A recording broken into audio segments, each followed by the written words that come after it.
Yeah, this is Bindura now. This is en route to my home area. Let me just go and pick up some fertilizer.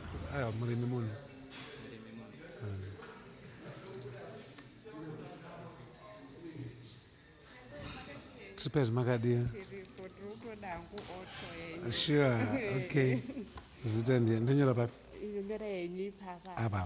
Okay.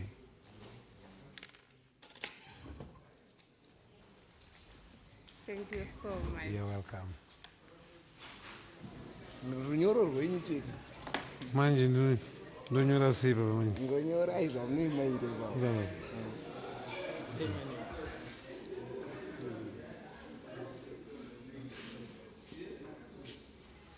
Thanks. Okay. Yeah.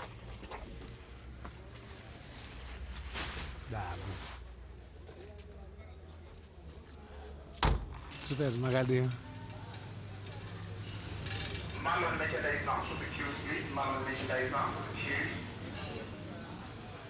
Pies, I've got chicken pie, steak pie, steak and onion and sausage, you know.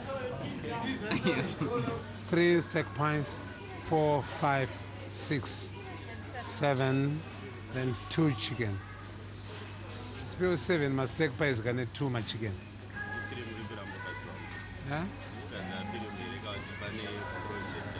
Aiwa, this is kumba sausage.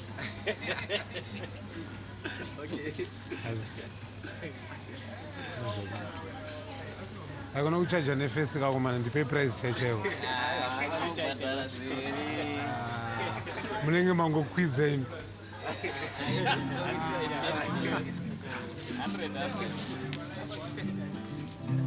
Anna pongo zamuto kusema kweka guta. Chukudare.